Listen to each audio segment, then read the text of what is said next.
everyone, welcome to my channel. Happy Equinox, happy Holi, happy Aries season and a very happy spring or autumn, whichever way you celebrate. On 18th of March, Sun in Pisces opposed Moon in Virgo at 27°40' to form a full moon, which will influence us over the course of next 2 weeks. As many of us are celebrating our own version of season change, this is the most sober and the most realistic 2 weeks you and I are going to live, where over the top ideas, over the top deceptions, swell of emotions, compassions, as well as foggy thoughts and foggy actions would be tested against certain realities. The warm moon, as it is called in Northern Hemisphere, after the earthworms who come to the surface, coming out of certain thawing or cooling ground, they become active. They bring certain realities to the surface and they get ready to work after a period of being frozen in inaction. And we'll see ourselves doing the same. We'll see certain factors that were frozen below the surface coming back up, as a full moon always releases certain realities, especially a Virgo full moon releases certain truth bombs towards us, and those truth bombs have to be handled, and it's in our own interest to handle those truth bombs because they are for our benefit and they are certain bitter medicines that we all need to take because they're good for us. Usefulness of earth as well as its enormous gifts and our own enormous resources, they are thanked for and they are celebrated. They are celebrated by making use of them. On the foothold of the vernal or the spring equinox for the Northern Hemisphere or autumn equinox for the Southern Hemisphere, it marks the brief period of equal sun rays to both hemispheres, where there is a great equalizer, as well as a period of physical and mental changes that lead to a new season of our life. It marks a period of transition. This is a period of transition, the next 2 weeks, of clearing out the cobwebs, of sort of doing spring cleaning of our life as we get ready for new cardinal beginnings, which will come with the Aries new moon in the first 2 weeks of April and with the Aries season that we are beginning now. Apologies, this is coming a day late. I almost did not publish it because everything looks a little bit not so perfect under the light of Virgo moon, but it also reminds us that done is better than perfected. Done is better than perfected, and we need to remember that over the course of next 2 weeks as we carry this energy with us. Hope you will find it useful. My name is Charu. I'm your host on this journey. Let's dig in. Moon is considered weak in Virgo, as it seems that it is not able to perform its archetypical role of emotional comfort. She's too busy, doling out certain facts and truths. She's vocal, she's dry, she's direct, she's factual, she's even downright sarcastic at times. As Sun is about to reach the end degree of Pisces, which is the enarctic degree of Pisces, which is the point of Gandanta or the point of flooding, reaching the peak of fantasy, hope, emotions and faith, as well as indulgence and delusion, Virgo moon is not so impressed by the castles Pisces has been building so far. She's joining hands with Capricorn Pluto in its intensity and deep insight, and they together are cursing every stray socks left on the way of daydreaming, as well as life not so tied up and not uncleared out. She's the voice within you. She's going to be the critic within you over the course of next 2 weeks. And you don't need a mom or a critical, factual woman, though you might come across one, to throw all of that in your face. Under the influence of this full moon, over the course of next 2 weeks, we will be more self-critical. We will be critical about all the ties, all the knots we have not tied properly. And if there is some mess in our life, it will be thrown in our face in some ways. But like she has very little to no interest in spending emotions and figuring out why we have the mess we have. She also has very little interest in ruining the past. It is not going to indulge, and we must not indulge in figuring out why do we have the mess we have right now, or why those knots or those socks are strewn on the floor while we were busy daydreaming or we were trying to figure our path out. The mess was essential when it was required for us to get where we are, but now we need to pick up the pieces and put it all together.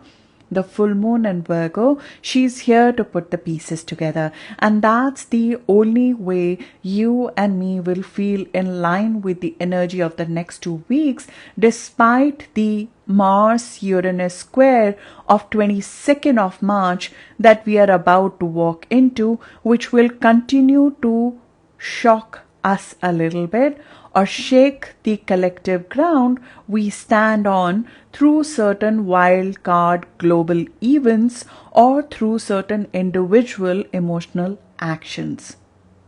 Virgos, I know, will be feeling a little bit validated when I say that Virgo moon is here to collect the pieces and put it all together, because I know they always believe and they always think people don't understand this, that they're clearing up the mess forgotten by others. But Virgos also forget that they are a dual sign.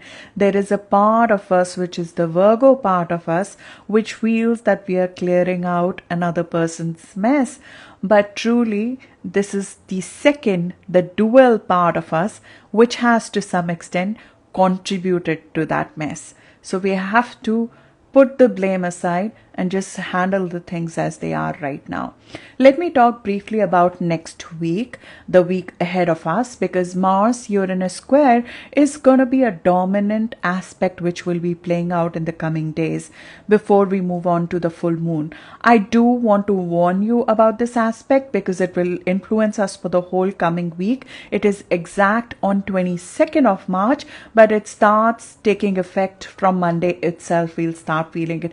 We need to be physically careful, not even Monday, even from Saturday, Sunday, this weekend itself, you'll start feeling the impact of it. You need to be physically careful, especially around 22nd of March, especially if you have planets around 12 degree of any of the fixed sign, which is Aquarius, Leo, Scorpio, as well as Taurus.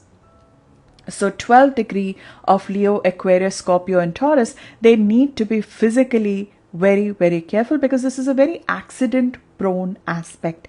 This is an aspect where we act without thinking, or there are certain impulsive actions which are taken in the name of freedom, in the name of asserting our own identity and freedom, as well as in the spirit of need of change. So impulsive burning of the bridges happens with this aspect, which we can use for burning certain bridges with certain negative aspects of our life, which we do not want to carry forward in the new chapter, that Aries season, which is the zodiacal new start of our life. It is offering us.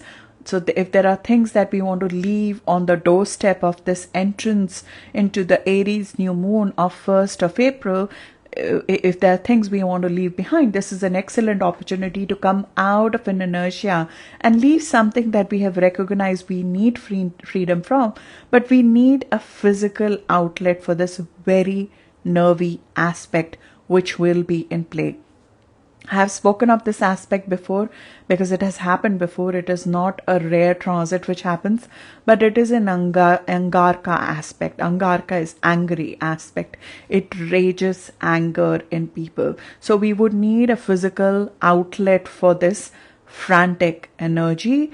Our nervous system will be a little bit stressed when this aspect is playing out around 22nd of March, especially fixed signs, Aquarius, Scorpio, Leo, and Taurus. They need to be careful because a fixed sign, when they're hit by Uranus, it's something out of their comfort zone. Something happens which is completely out of their comfort zone, and it causes our nerves to be stressed. Nerves in general would be stressed irrespective of the degrees for you.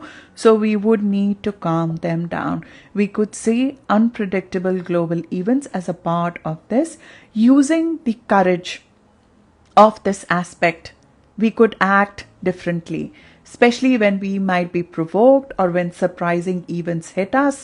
Don't make those life-changing decisions under this, especially because Mercury will be conjunct Neptune. That means foggy thinking on 23rd of March. Foggy thinking is something that could be there around the time when we want to act impulsively out of something. What you hold on to when volatility hits you, that is something we might be tested on when this aspect plays out around 22nd and 23rd of March. What you hold on to in name of vision, in name of faith, in name of health practices, in face of life's volatility, we would be tested on that. And the change would be good to put in action, to put in words, as Mercury will be meeting both Jupiter and Neptune. So you have certain divine positive energy available to you to think positively of a future that lies beyond the current volatility as well.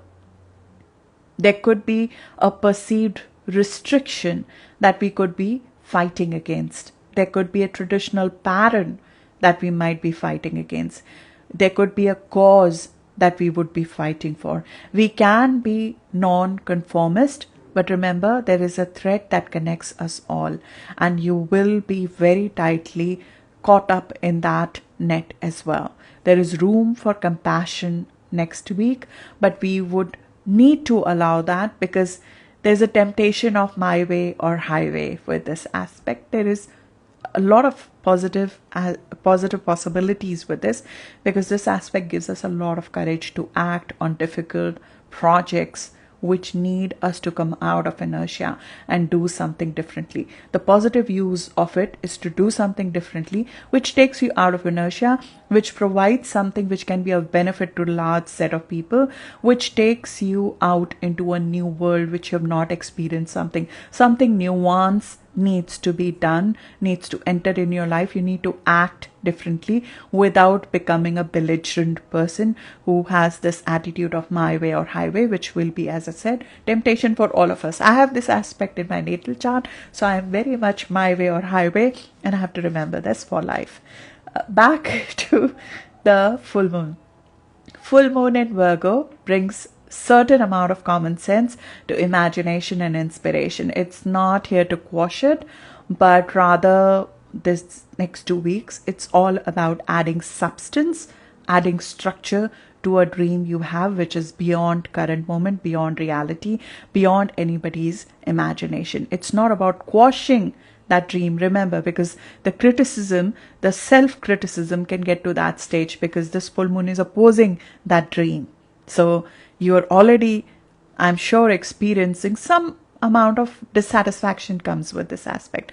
Virgo full moon, its job is to give a little bit of dissatisfaction. A little bit of dissatisfaction is the driver sometimes of Virgos. I know they don't like it when I say that, but it is what I have experienced. A little bit of dissatisfaction drives the Virgo part of us. And I have a lot of Virgo in my chart.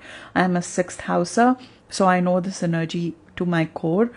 This dissatisfaction that is irritating you, it will drive you to make a real tangible change, not a psychological change alone, but a tangible physical change, adding method to the madness, because it will always throw our madness in our face to some extent. Before it does that, it always throws the wrongs that we have done before the medicine is given. So it always likes to throw our madness in our face before it gives the order. So be ready for some truth bombs, as I said in the introduction. Implementing spiritual, creative ideas in beneficial, realistic ways which can be made available to people in a accessible way is the name of the game here. We could use the next 2 weeks for creating tangible outcomes out of our dreams instead of losing it in self-flagellation, criticism, self-criticism, which could be the temptation to the wrong end of the duality of this sign's energy. And it's a reality check we all need on the footsteps of most over-the-top aspect, not just of this year, but this over the top aspect is hitting us for the first time collectively since 1856, which is the Jupiter Neptune conjunction, which is happening in April, and it will be strongly felt right as April begins. We are already experiencing that through other aspects with Jupiter and Neptune are making with planets in Pisces. But yeah, fully that energy will grow in size. That cycle of Jupiter and Neptune, of a dream being expanded, of divine intervention, of our psyche, collective psyches being flooded by its energy of need for growth and need for spiritual, creative, out of this world growth, as well as the need to recognize that we are all connected by an invisible thread. We are not an island in some ways. That will become very evident in April. And it's time to get, before that water hits us, it's time to get our collective toys back in the pram, as the Brits say. Get our collective toys back in the pram, get a bit real if we have been floating away or we've been swept by the collective waves, which we all have been, instead of focusing on our individual service, our individual contribution. Virgo is very much about what about you? What are you doing about it? How are you adding value? How are you as a person making a difference? This is happening to the collective, this is happening to people far, far away, which you're feeling at a very psychological level. What are you doing practically about it? What can we truly do bit of it? Because what we can tangibly contribute in name of service is truly is a very big part of what we are leaving behind. So you will experience this energy of what am I truly doing? What am I truly contributing? What is my service? And those questions come to light with Virgo full moon. And there are closures, there are releases which happen with every full moon. If we feel our usefulness is not there in a specific stream, in a specific career, or in a specific place, we are not adding value, or we feel that our skills are not being aptly used in a particular place. It's like use me, Providence, use me to the fullest, use my skills to the fullest. We want to be fully utilized, our skills to be fully utilized in lifetime, and that energy gets amped up when Virgo full moon is in play, and it will oppose the spiritual aspect of life that we are living, asking, am I tangibly doing what my spirit wants me to do? I want to do this spiritually. I have a dream. I have a world that I imagine to live in. Am I doing something practically, something tangibly to contribute to it? Strength and focus, it's streaming flawlessly into this full moon, because the Pluto Earth trine that comes with this is the key influence of this balancing act of earth and water that you and I are experiencing. It screams insights. You and I know things that we did not know before about the path we are about to walk into, which is full of fog, but there are insights that we are getting about it, and there is strength of emotions to face those insights. There's strength of emotions to face what reality is being shown to us, and then with that strength we have to take some tough steps. Virgo is a tough nail sign. We have to take certain tough steps, certain tough calls need to be taken to improve our lot in practical sense. Bring more order to life. Bring more order to life, especially if we have felt more scattered so far, which the Pisces energy is meant to do. It is meant to color outside the boundaries. It is meant to show us what does not exist in form. That is the very purpose of the energy we have been living so far. But now is the time to scatter, to gather all that together and make something tangible out of it. Have you been shown some insight that you missed so far? Can we accept that and move on it instead of regretting it? Can we take the emotions out of that? And it's not easy, I understand that. Can we take the emotions out of that realization and see what can be done about it? It seeks respite from superficial, respite from banal. It wants the emotions that we have to be used for the right purpose of service in real, tangible ways versus getting drained and drowned because we have all been feeling it all collectively. It does have its own intensity because Pluto aspects always have intensity, and it has its dark and obsessive side, which means that we can get obsessive about what we are trying to tangibly contribute. But we have more than ample choices to use that positively, to make that work for us versus against us. So use the darkness, use the intensity, use the ego hurt which Pluto and South Node are awaking. Use what you feel you have lost, which you're being reminded by the South Node. Use the feeling of being pushed around, pushed beyond your limits that you're being reminded of, and use the realizations for ushering in real practical change. Very little change is truly obtained without this kind of intensity. With nodes supporting this full moon, people and events which would match your intensity, which would match your intent, they can come in our life who can help us materially progress. This is the kind of grand earth trine we as astrologers look forward to, because it gets some real work done. It gets some real work done. Even though I love my water trines because they make me more filled with creative ideas, but the earth trines, grand earth trines, are when real change happens, when real work gets done. And it happens on the physical plane after a lot of feeling it, after a lot of I want it, I desire it, I want it, I wish it. This is what doctor ordered. This is just what we need at this time. Talking of what doctor ordered, because Virgo and Pisces are the axis we are playing with, and they are the sign of healing, and Virgo is a sign of practical healing. This, of course, points to a physical cleanse. Pluto is purge, Virgo is detox as well, but of a practical nature. A physical cleanse is called for with this. Pluto purge joins forces with this Virgo moon of practical, physical healing and cleanse. Irrevocable, strong changes in toxins leaving our life, our body, our house, that is done under this. We are entering a period when we'll need this. I'll tell you why we'll need this. We need it any point in time, but in April, we will need it because we are going to have a Chiron new moon, which is happening on 1st of April, and we're going to have multiple Chiron and Neptune aspects back to back in April. Immunity will be an issue in April. Health will be a key concern in April. Health will be a key topic of concern globally in April, as it was in the last Jupiter Neptune conjunction in 2009. When we had the swine flu. And for that, you can, for your personal health, for your personal body, for your personal life, you can look back as well in 2009.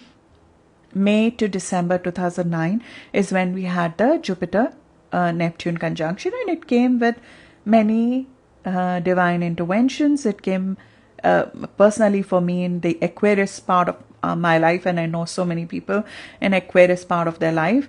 They had divine intervention which came from May to December 2009. But it also brought immunity down. It brought swine flu. There was an end of global recession. Great recession ended as well during this aspect. Pisces is a dual sign. We see fishes swimming in opposite direction. Heaven and hell of our imagination is manifested when Jupiter, a physical planet, meets Neptune, a psychological planet. The psychological heaven or health of our imagination is manifested in physical form, and it is grown in physical form. And this year we don't have the luxury of 3 conjunctions that we did in 2009. This is a one short conjunction, just one in April. So this is a divine intervention that we must make use of, but you have to have higher hopes for it, and you have to work on your physical immunity for it. You can look back at that time. I don't know if you remember that time, but May to December, I'm a Scorpio rising. This is in house for me, in the house of home and family for me. And we relocated to a place of my dream at that time. And it was after living in a location, in a place which was not meant for me. You could look back to your own life, the Aquarius part of your chart. I spoke of it in great detail in terms of your source of growth for the next 20 years. So you could look back, where did you have divine intervention at that time, and how did that conjunction brought about a change in you? But it also did something else apart from the divine intervention. It possibly opened you up and made you vulnerable in the ways you did not know. It brought about sometimes it brings about these dreams or certain psychological downloads. It brings about certain unrequited dreams and certain unsatisfied desires which are not even from the current moment, and they come into our consciousness because it's our soul talking to the physical self. So it's telling you what he or she needs, and you might be reminded of that through this aspect. History does not repeat itself, but it rhymes. This is a different time. It's a much stronger aspect which both the planets conjunct in the sign of their rulership. So Jupiter and Pisces, Jupiter rules Pisces, Neptune rules Pisces, and they are meeting each other. First time since 1856. There will be flooding, there will be rains, there will be more emotions, there will be over the top emotions, there will be leaders who would sway us with their emotions, with their social media savviness. They would move, and they have been moving cultures and hordes of people and collective together. But in our own personal, individual place in life, you would be reminded of what divine intervention you are looking for as well. You would be reminded of that, and you would be better off when you are when you are ready physically for it, when you're physically ready to receive that. In April, many things will not be clear. Know that intent of people is not going to be clear. When Neptune is so rampant, which it will be in April, and it has been towards the end of this month, things are not clear. Things are not clear. New cycle is, I know most people don't even trust, obviously, the new cycle already. It becomes much way less trustworthy because Neptune, the screen, becomes much less trustworthy with this. Self-indulgence, indulging our wounds, would also be at its peak. I would highly recommend to use the next 2-week period for a full body overhaul to get ready for this. We are more likely to stick to things, or rather purge things irrevocably under this, and that purge could be distractions, collective distractions of external life that are taking you away from being of use in your individual capacity, in your individual tangible contribution. Your individual tangible contribution, if it has been compromised because of being swayed in some ways, it's the time to center ourselves back. Purge should include not just physical substances, but it should also include physical distractions and also thinking patterns, which are doing the same. They're taking the energy away from you. And Mercury, which is the ruler of this full moon, it is about to make a beautiful conjunction with Jupiter in Pisces, which we are not going to experience for the next 13 years. It's called a good news day. And it's coming in this week as well. So we have the possibility to use that to expand our mind, to fill ourselves with faith, to fill ourselves with hope for the future. And it's a rare opportunity to reset our thought process if there is negativity which has clouded it, and reset how we think of faith and healing, especially how we think about our body, how we think about cleanse, how we think about psychological growth that we have been through. It's time to fill ourselves up with psychological hope, and from that place achieve practical changes. Virgo full moon and Virgo influence over the next 2 weeks doesn't mean that we have to do it from a place of being down in the dumps.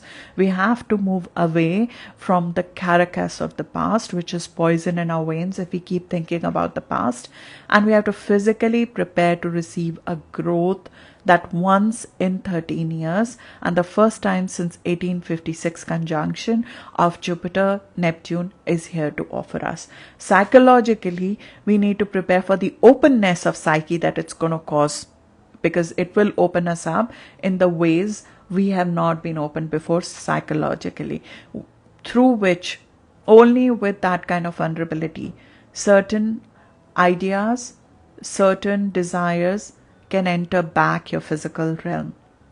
Because sometimes we don't let ourselves dream big as well. We don't let ourselves dream big. So you will be psychologically more open to dreaming big.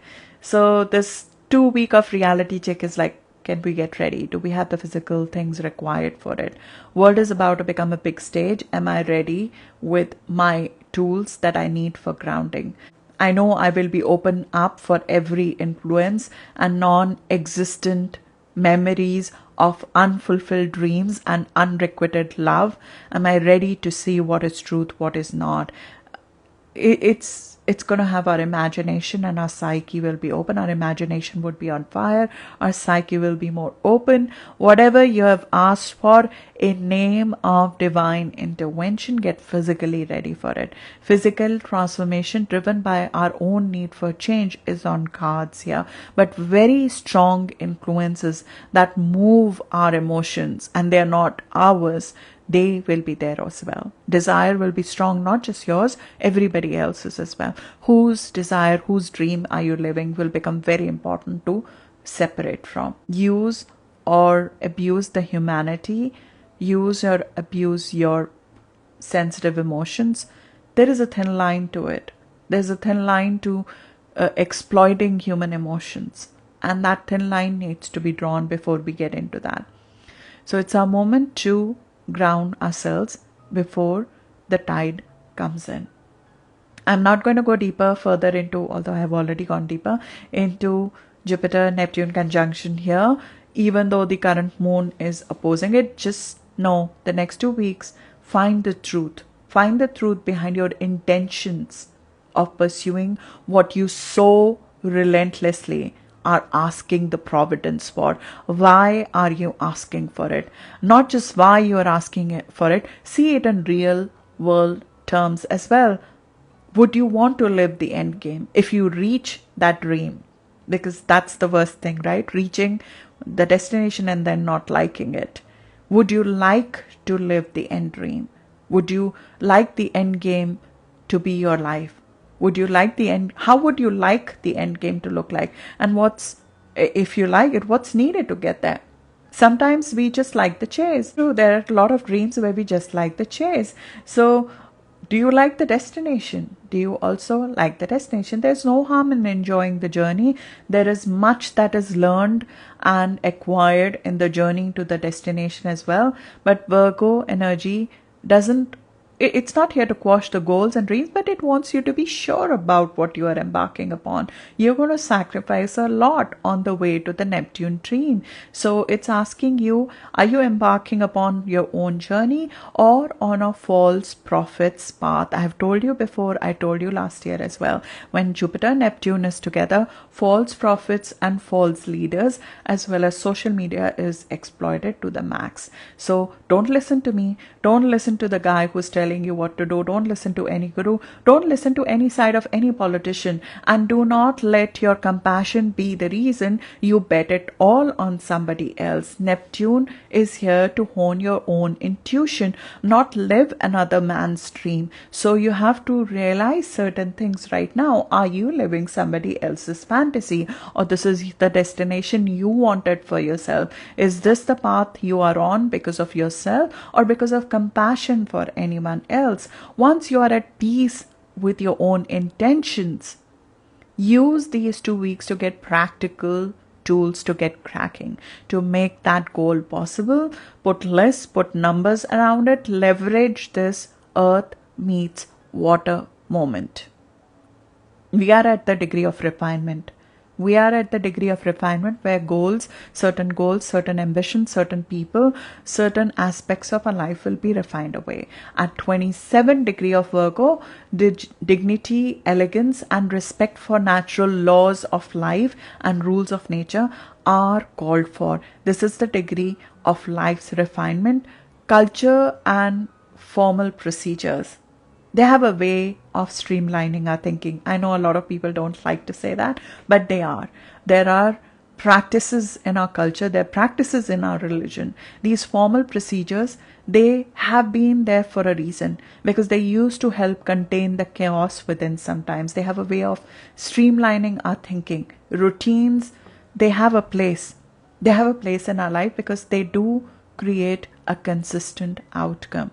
In Pisces, we tend to never color in the lines, and overextension of all form is common, and it has happened. It is how it is meant to be. That is the energy. Boundless is required during Pisces time, because from that time only true inspirations are born, true compassion, dreams, fantasy, and devotion are born. Yet there is the other end of it, and we are facing the other end of it before we fully immerse ourselves and commit to a life's goal or a life's mission. We have to look at the other end of it. Rudyard defined this degree to represent the undisciplined need to learn refinement. I wouldn't go that far, but yeah, that's what he called it. The undisciplined need to learn refinement. New ideas and over-individualized modern society, he said, could benefit from learning Japanese martial arts, Japanese tea ceremonies, and judo, etc., because it will help them refine or contain their chaos and confusion within. We all can do with certain practices to contain the chaos within. We can, in moments of chaos of creative creations, can do with certain ceremonies. We can do with certain rituals, certain daily rituals, which give us focus, which help us contain this chaos of creativity that sits within us. Certain traditions that make us feel more grounded and streamlined. I had my mother visit me today. I'm sharing something personal. I'm sorry, but I am not a very religious person. I'm a spiritual person, but I'm not so much of a religious person. And two, she wanted me to make sure that I'm, doing certain rituals, and I was not doing them. And she asked me, does it make you feel bad if you do it? And I don't feel bad about it. And I'm not promoting that we should start following a specific religion. But she said something which struck me, that doing it sometimes evokes the dormant faith in us.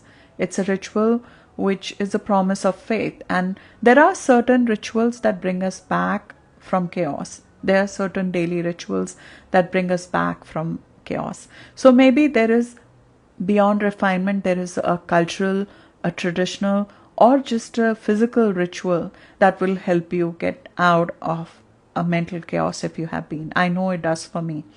So we lift the degree of refinement over the next 2 weeks. Think of those practices that possibly counterbalance your boundless thinking and imagination to get back in contact with Earth and real life, and see if we need to cleanse some of the clutter that creative thinking has left behind. To briefly also talk about the Aries new moon, which is happening in the first half of April. Aries new moon in early part of April will bring an initiation which will be driven by our need to heal an identity wound, and it could potentially come with a collective wound. It could come with a collective wound which could join our generation together, like the mark of a tribe, like a generation who has been through a collective wound together. And you and I have lived through one. We had the last such new moon in March of 2020. And we all know the collective wound at 4 or 5 degree of Aries that we received, and how it collectively brought us to work on healing wounds that we didn't know we have. I have never seen another time. I went back in history to check. I so far have not found another time of any generation who had Chiron in Aries. Last Chiron in Aries generation was 1968 to 1977. I could not find another time when we had two new moon, two initiations with Aries, with Chiron in Aries. There was no two new moon. When there's an initiation with Chiron in it, there's usually an initiation done to heal a collective wound. A collective wound is usually received as a part of that, and there is a need to collectively heal from it. The generation of Chiron in Aries is meant to be a generation of healing warriors. It brings great awakening at a mass level of one's identity. Beyond the healing and the health aspect of Chiron, there is a I am wound which is woken up. Who am I? My identity. That comes into question. For many of us, that was the trigger of rebirth of our identity in 2020. This new moon could wake us up to an identity wound, and it would impel us to take actions to prove our I am, to prove our new identity. Teachers would be born, healers would be born, a collective wound could happen, could be received by our generation, and a question of healing would come into focus in April. But why am I talking of Aries new moon of 1st of April here in Virgo full moon and the next 2 weeks video? Because spring prepares the ground for summer, fall prepares the ground for winter. Prepare in all our dignity, all our elegance, all our stabilizing rituals. Prepare to be psychologically ready. Prepare to be physically ready for the physical manifestation of heaven or hell of our imagination. Add flexibility, add optionality, add practical outlet and practical outlook to the leaps of faith you have taken or are about to take in life. Prepare safety nets for your physical world. Prepare emotional safety nets for when you're reminded of your identity wound. If you have chosen a path which is unique in nature, if you have chosen a path where you're a healer or a teacher in some way, know that part of your wound would not heal. Part of your wound is woken up, so you need others to heal. Being useful in practical ways to others would help you get there. It's where we are meant to use all that we have learned from our own wound to help someone who's facing the exact same wound. Prepare your physical body for what I can call a month of psychological warfare leading to a psychological awakening. That's what I have for you. I hope it was helpful. I'll see you in the next reading now. Thank you.